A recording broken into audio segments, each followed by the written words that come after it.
Please give an energetic and warm welcome to Swami Mukundananda.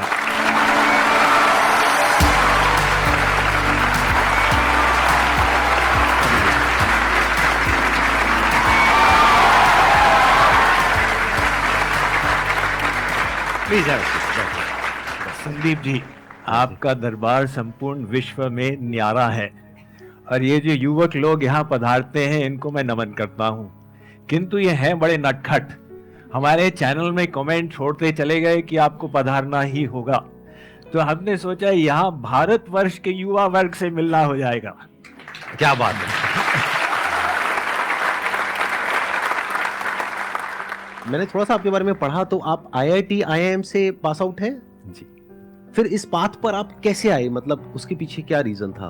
8वीं कक्षा में जब था तो माइंड के पावर्स को बढ़ाने की दृष्टि से एक किताब पढ़ी, तो उसमें 3-4 ध्यान मिल गए। उनको मैं 10 साल तक करता रहा। अब IIT IIM में जो शिक्षा मिली उसका एक रस अलग था, लेकिन अपने प्रश्न बने रहे कि मैं हूं कौन, मैं संसार में आया किस लिए, ये संसार बना कैसे। अब हमको साइंस में लॉज पढ़ाए जा रहे थे, लेकिन लॉ मेकर कौन है उसका ज्ञान नहीं था। तो जब MBA शुरू किया, भगवत गीता का अध्ययन प्रारंभ कर दिया और वहां से सब प्रश्नों के उत्तर एक साथ मिल गए और मन लगा तो ऐसा रस मिलने लगा जो संसार में कभी मिला ही नहीं था। यदि संदीप जी की अनुमति हो तो इनको एक चुनौती दे दें। हाँ हाँ प्लीज। हमने सुना है कि संदीप जी के प्रेरणा से भारत का युवा वर्ग is on the move and they don't consider themselves second to anyone in the world, right? So आप सबकी सोच में गहराई कितनी है? आप जो पूछना चाहे पूछें। कोई आध्यात्मिक प्रश्न हो तो मजा आ जाएगा।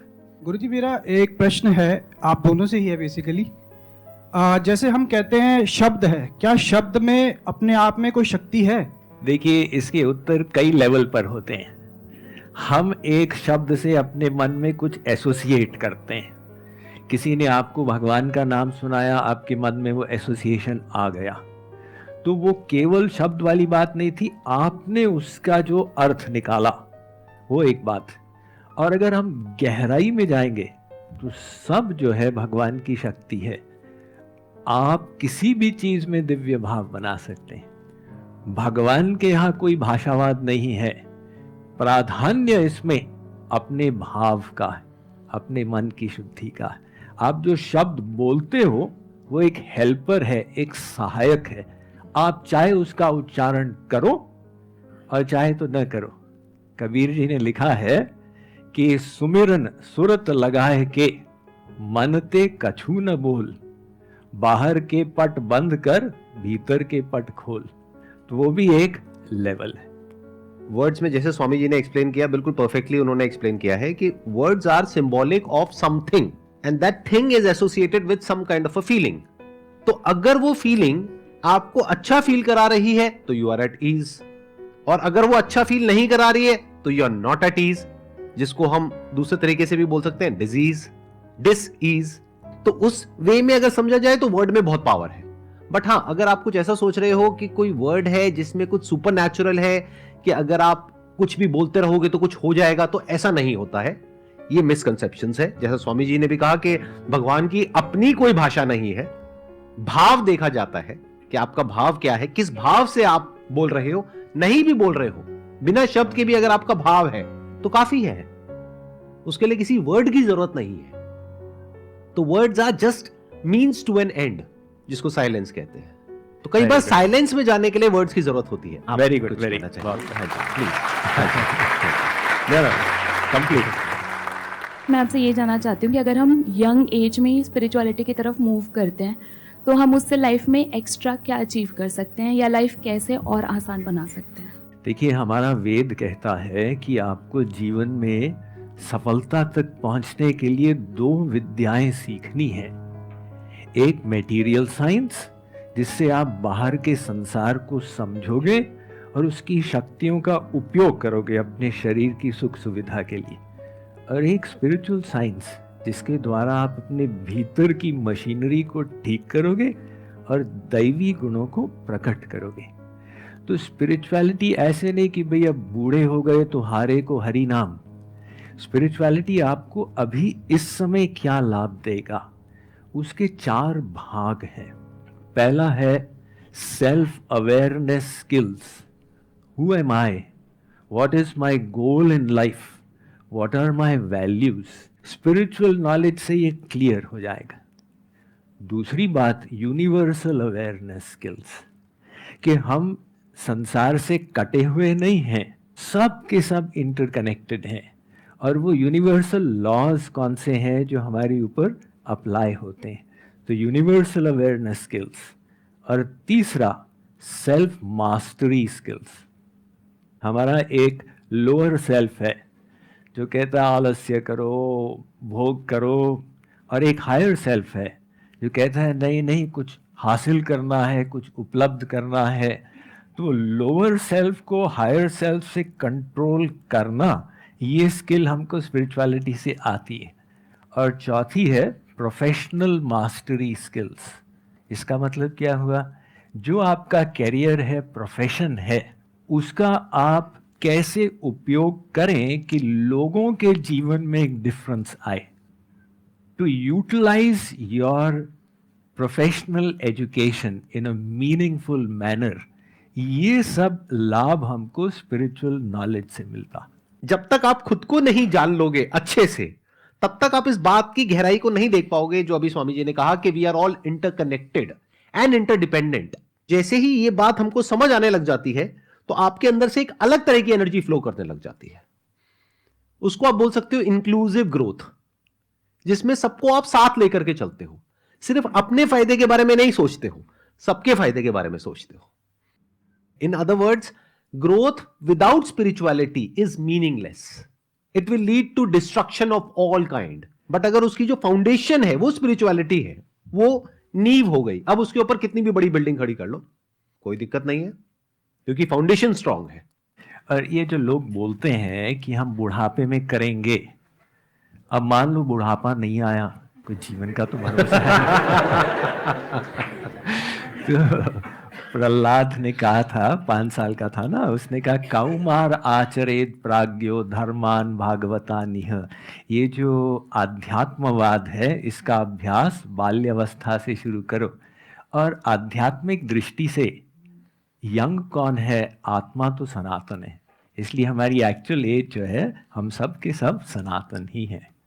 मेरा क्वेश्चन ये है कि जैसे संदीप सर के यहाँ पे आई थी वो स्वानी शाह, उन्होंने उनको आपने वो कर दिया था, ब्लफ कर दिया था एक तरीके से, जो विचार आपने अपना वो कर लिया था, थॉटलेस चले गए थे बिल्कुल। हाँ। तो उसमें थॉटलेस में मतलब विचार सुनने कैसे जाएं? देखिए, आप थॉटलेस के लिए ट्राई करते जाएंगे और कठिन काम है ना। ये मन जो है ये गतिशील है, और उसको थॉटलेस करना वो मन के स्वभाव के विपरीत, इसलिए संघर्ष पड़ेगा। असंभव नहीं है, लेकिन संघर्ष पड़ेगा। आप एक चीज ट्राई करें, हम मन को शुद्ध करें, बस इसको लक्ष्य बनाएं। जब शुद्ध हो जाएगा तो खराब विचार बंद हो जाएंगे, आपकी समस्या का तो समाधान हो जाएगा ना। तो वो शुद्ध कैसे किया जाए, आप मन को दिव्य दिशा में घुमा दें। एक साइकिल चला रहे हैं, अब वो साइकिल का आपने हैंडल दबाया तो इधर गिरेगा या इधर गिरेगा। तो ऐसे ही वो थॉटलेस स्टेट लाना एक बहुत ऊंची अवस्था है, और उससे आसान ये है कि आप उसको हैंडल को घुमा दो, तो आप माइंड को डिवाइन डायरेक्शन में घुमा दो, डिवाइन विचार लाओ, तो ऑटोमेटिक वो जो खराब विचार है वो समाप्त हो जाएंगे। पहले ये समझ लेते हैं थॉट क्या है। Thought is a word given to a thing. बिना बोले there can't be a thought, but ये काम इतनी जल्दी होता है कि हमें पता ही नहीं लगता है। क्या किसी ऐसी चीज से रिलेटेड आपके मन में थॉट आ सकता है जिससे रिलेटेड कोई वर्ड ना पड़ा हो? तो अगर उस वर्ड को हम देखने लग जाए तो माइंड थॉटलेस स्टेट में चला जाता है। एक बार मैं प्रैक्टिकली आपको डेमो देता हूं। थॉटलेस स्टेट में जाना है अभी के अभी, करें, कोशिश करें। आपको क्या करना है, अपने मन में जो मैं कहूंगा बोलने के लिए वो बोलना है। आंखें एक बार बंद कर लीजिए आप लोग। अब अपने मन में अपने आप को आप बोलिए, कि देखता हूं मैं अपने मन में अपने आप को क्या बोल रहा हूं या क्या बोल रही हूं, और देखना शुरू कर दो।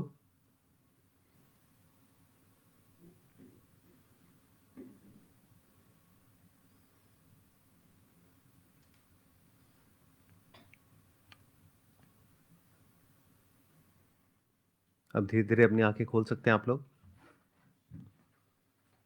बताइए कितने लोग चले गए थे थॉटलेस स्टेट में। देखो, आप में से बहुत सारे लोग अभी थॉटलेस स्टेट में चले गए थे। यानी क्या हुआ, जैसे ही आपने देखना शुरू किया कि मैं क्या बोल रहा हूं, तो बोलने के लिए कुछ है ही नहीं। अब होगा क्या, मैक्सिमम बता देता हूं। अभी ऊपर से थोड़ी सी आवाज आई थी, तो एकदम से आपने अपने अंदर बोला होगा, ये आवाज कैसी है, कहीं ये छत टूट तो नहीं जाएगी।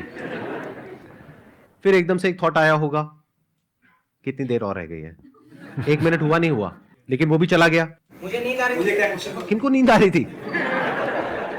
मतलब 30 सेकंड में नींद आ गई। आप तो स्पिरिचुअलिटी की बहुत आगे वाली स्टेज पर हो। आपको आंख बंद करते ही 30 सेकंड में नींद आ जाती है। ये डायरेक्ट समाधि में जा रहे ये डायरेक्ट समाधि में चले गए।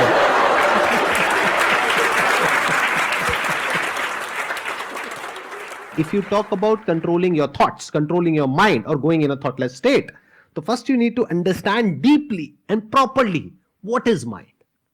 मेरा ये क्वेश्चन है कि हम सबको एक कभी ना कभी ऐसा लेवल ऑफ सेटिस्फेक्शन फील होता है कि हाँ हम सेटिस्फाइड हैं अपनी लाइफ से, लेकिन दूसरे ही वक्त हमें लगता है नहीं, हमें कुछ और चाहिए ज़िंदगी से। तो वो जो एक संतुष्टि वाली एक फीलिंग होती है, एक लेवल ऑफ कंटेंटमेंट वाली फीलिंग होती है, वो कैसी लाई जाए? बिकॉज दुनिया में कभी भी कुछ भी सब कुछ तो मिल नहीं सकता, तो वो लेवल ऑफ कंटेंटमेंट कैसे फील की जाए, बस मैं वो चीज़ पूछना चाहती हूँ। सब दुख का कारण असंतोष है। हमारे पास जितना है उसमें हम संतुष्ट नहीं। सतु भवति दरिद्री यस्य तृष्णा विशाला मनसी च परितुष्टे कोर्थवान को दरिद्र। ये भर्तृहरि जी महाराज ने लिखा है कि गरीब कौन है संसार में? कोई अरबपति हो, लेकिन इच्छा है अरे भाई 1 अरब है और वो अडानी जी के पास इतने अरब है, तो मेरे पास कमी है। वो व्यक्ति गरीब है, क्योंकि वो अभाव का अनुभव कर रहा है। तो समस्या यही है, आप लोगों को सफलता मिली, शिक्षा मिली, सब कुछ मिला। हमारे भारतवर्ष में अधिकांश युवा वर्ग आपकी पोजीशन में आने के लिए लालायित रहेगा, लेकिन इतना मिलने के बाद भी मन में ये है अरे भाई मुझसे आगे तो वो है। तो वो ही विचार हमको दुखी करता है। अब इसके विपरीत हम जो ब्लेसिंग्स हैं जीवन में, उनको हम याद करें। भगवान ने 2 आंखें दी, 2 हाथ दिए, 2 पैर दिए, तो अपने हृदय को आभार से, ग्रैटिट्यूड से भर लेंगे। और दूसरी बात इसमें यह है कि एक साइड में असंतुष्ट होना अच्छा है, आध्यात्मिक दिशा में कभी संतोष न करें। अरे आज तक कुछ अध्ययन किया ही नहीं है और बहुत करना है। इसलिए कहा संतोषस्त्रिषु कर्तव्यः स्वदारे भोजने धने। 3 चीजों में संतुष्ट हो जाओ। अपने पति पत्नी में अगर जो गोबर गणेश मिला है, अरे ठीक है।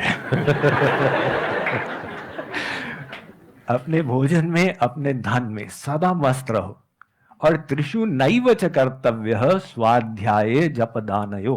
अपने स्वाध्याय में, अपने जप में, अपने दान में कभी भी संतुष्टि मत करो, अभी और बहुत करना है।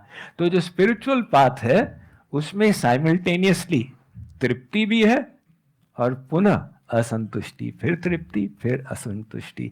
ये डायनामिक तृप्ति होती है।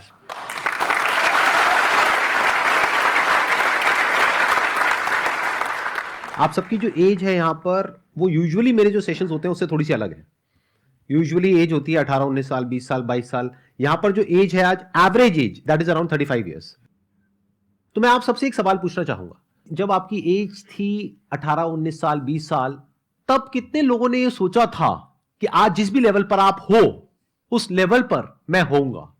यानी कि आज कितने लोग ये फील करते हैं कि 18, 19 साल की एज में जो भी आप सोचते थे अपने लिए, हो सकता है उस वक्त सोचते होगे कि महीने का 15-20 हजार रुपए भी आ जाए तो बहुत है, और आज कितने लोग ऐसे हैं आप में से जो उससे बहुत ऊपर वाले लेवल पर है? ऑलमोस्ट सब। लेकिन क्या सेटिस्फैक्शन मिल गई है? कंटेनमेंट है? नहीं। क्यों? क्योंकि कुछ ना कुछ बाकी रह जाता है। तो इससे हमको सीख लेना है कि जब आज तक नहीं हुआ तो आगे भी नहीं होगा। क्यों? क्योंकि इस यूनिवर्स का नेचर ही ऐसा है कि यहां पर कभी भी आपको सब कुछ नहीं मिल सकता है। मतलब ऐसा कभी नहीं होगा जब सब कुछ परफेक्ट होगा, और अगर होगा भी तो वो टेम्पररी होगा, कुछ दिनों के लिए, कुछ हफ्तों के लिए, फिर वापस से कुछ गड़बड़ हो जाएगी जो सोचा भी नहीं होगा। किसी की डेथ हो जाएगी, किसी की तबीयत खराब हो जाएगी, कभी कुछ कुछ ना कुछ चलता ही रहेगा लाइफ में। तो जब ये बात समझ आ रही है तो क्या कभी भी लाइफ में ऐसी कोई स्टेज आएगी जब इस दुनिया में आप पूरी तरह से कंटेंट हो जाओगे, यानी आप कहोगे मेरी लाइफ में सब कुछ परफेक्ट है और वो भी परमानेंट है? क्योंकि अगर वो परफेक्शन की स्टेज आती भी है तब भी बैक ऑफ द माइंड एक डर बना रहता है कि पता नहीं कुछ गलत ना हो जाए, कहीं कुछ गलत ना हो जाए। तो डर तो बना ही हुआ है ना। तो जहां डर है वहां पे खुशी कहां है, कंटेनमेंट कहां है? तो जब हमें ये बात समझ आ चुकी है बारीकी से इस एज ग्रुप में, तो अब हमें आगे अपना टाइम और खराब नहीं करना चाहिए। जो इस दुनिया में कर रहे हैं वो करते रहना है, साथ साथ में थोड़ा बहुत समझने की कोशिश करते हैं कि भगवत गीता में क्या लिखा हुआ है, वेदों में क्या लिखा हुआ है। इसमें हम थोड़ा सा एडिशन करें? हाँ प्लीज प्लीज। ये तो आपने बहुत सुंदर बताया है कि भाई उसमें हम समझे यहाँ कोई तृप्ति नहीं, और साथ ही साथ हम जो कुछ किए केवल आनंद के लिए किए। चाहे करियर था, चाहे विवाह था, चाहे बच्चे थे, अंतिम लक्ष्य यही था कि आनंद मिले। वो आनंद की इच्छा हमारे अंदर क्यों थी? वो आनंद की इच्छा आई कहाँ से? किसी ने तो हमको सिखाया नहीं कि तुम आनंद चाहना, ऐसा ना हो कि दुख के पीछे भागने लग जाओ। तो आनंद की इच्छा सबके अंदर एक जैसी है। वैसे शक्ल सबकी अलग अलग है, आवाज अलग अलग है, लेकिन इस मात्र में हम सब एक हैं। हम सब का एक नारा है, आनंद चाहिए। हमारा वेद कहता है आनंदो ब्रह्मेति व्यजानात। वो जो ब्रह्म है वो आनंद सिंधु है। उस सिंधु के तुम बिंदु हो। जैसे आप पत्थर को ऊपर फेंकोगे तो नीचे आएगा, ऐसा नहीं कि वो ऊपर गिर जाए, वो नीचे ही गिरता है, क्योंकि वो पृथ्वी का अंश है, पृथ्वी उसको खींच रही है। तो आनंद की इच्छा हमारे अंदर हमको प्रेरित कर रही है दिव्य दिशा में कि तुमको जो सुख चाहिए वहीं पर मिलेगा। जितना भी संसार मिल जाए, आत्मा भीतर से कहती है अभी भी तृप्ति नहीं हुई। तो वो जो तृप्ति हमको चाहिए वो तभी मिलेगी जब हमारी आत्मा अपने अंतिम लक्ष्य तक पहुंच जाएगी। वेदांत की दृष्टि से अगर देखा जाए तो इसको नित्य अनित्य विवेक भी कहते हैं, जहां पर कि हमको ये क्लियरली पता हो कि लाइफ में क्या नित्य है और क्या अनित्य है। अनित्य मतलब टेम्पररी है। जैसे इस दुनिया से जो हमको सेटिस्फैक्शन मिलता है, प्लेजर मिलता है, खुशी मिलती है, वो सब क्या है? टेम्पररी है। ये बात हमको अभी तक समझ आई है या नहीं आई है? तो नित्य अनित्य मतलब क्या कि इस दुनिया में कुछ है जो टेम्पररी है, और इस दुनिया में ही, यानी यहीं पर, अभी यहीं पर कुछ ऐसा भी है जो कि परमानेंट है, जिसको ब्रह्म कहा गया है। तो अगर हमारा ध्यान उसकी तरफ चला जाता है, या ये क्वेश्चन ही उठ जाता है कि क्या कुछ परमानेंट भी है इस यूनिवर्स में, या सब कुछ ही टेम्पररी है, और वो जो परमानेंट है क्या वो मुझसे दूर है, क्या वो मुझसे अलग है, या हो सकता है वो मैं ही हूं। तो अगर इस तरह के क्वेश्चंस हमारे अंदर उठने लग जाते हैं, जवाब की तो मैं अभी बात ही नहीं कर रहा, उठने लग जाते हैं, तो हमारी शुरुआत हो गई है स्पिरिचुअल पाथ पे चलने की। जैसे संदीप जी ने बताया है, ये विभिन्न उपाय हैं, कर्म योग, ज्ञान योग, हठ योग, भक्ति योग इत्यादि। हम सबके विभिन्न स्वभाव हैं, लेकिन लक्ष्य वो एक ही है। तो उस एक लक्ष्य को अपनाना यही अध्यात्म है।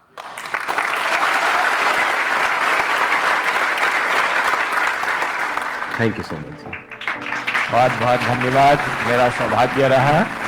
निमंत्रण के लिए धन्यवाद। Thank you.